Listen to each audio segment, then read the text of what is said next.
L'homme ne vivra pas de pain seulement, mais de toute parole qui sort de la bouche de Dieu. Voici votre moment de méditation quotidienne.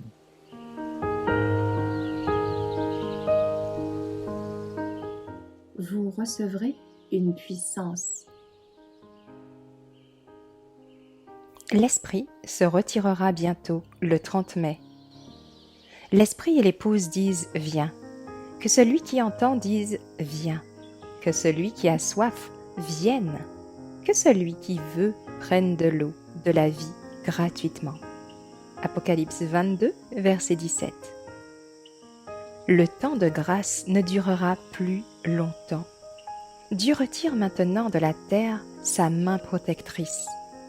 Pendant longtemps, il a parlé aux hommes et aux femmes par le moyen de son Esprit Saint. Mais ils n'ont pas entendu l'appel. Maintenant, il parle à son peuple et au monde par ses jugements. Le temps de ces jugements est un temps de miséricorde pour ceux qui n'ont pas encore eu l'occasion d'apprendre ce qu'est la vérité. Le Seigneur les considère avec tendresse. Son cœur miséricordieux est touché. Sa main est encore étendue pour sauver. Un grand nombre de personnes sera intégré au sûr troupeau qui, dans ces derniers jours, entendra la vérité pour la première fois. Le Seigneur appelle ceux qui croient en lui à collaborer avec lui. Tant que la vie durera, ils ne doivent pas considérer leur tâche comme achevée. Supporterons-nous de voir s'accomplir les signes de la fin sans dire aux gens ce qui va survenir à la terre? Les laisserons-nous s'enfoncer dans l'obscurité sans les avoir exhortés à se préparer ou à rencontrer le Seigneur? À moins que nous n'accomplissions nous-mêmes notre devoir envers ceux qui nous entourent, le jour de Dieu viendra sur nous comme un voleur.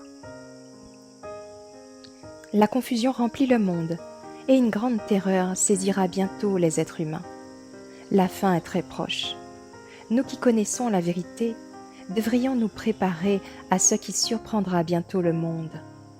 En tant que peuple, nous devons préparer le chemin du Seigneur, sous la direction suprême du Saint-Esprit. L'Évangile doit être proclamé dans sa pureté. Le courant d'eau vive doit approfondir et élargir son lit.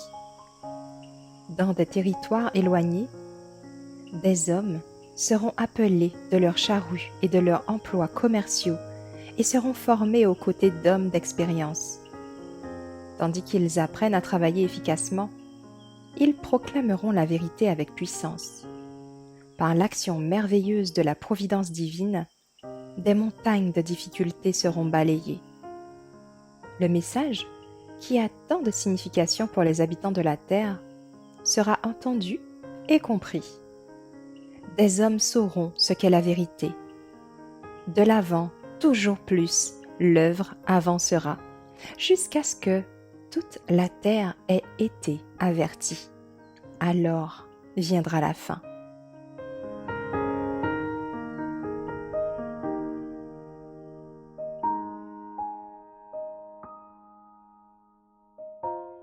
Merci d'avoir écouté cette présentation. Assurez-vous de nous rejoindre demain pour votre moment de méditation quotidienne avec lereste.org.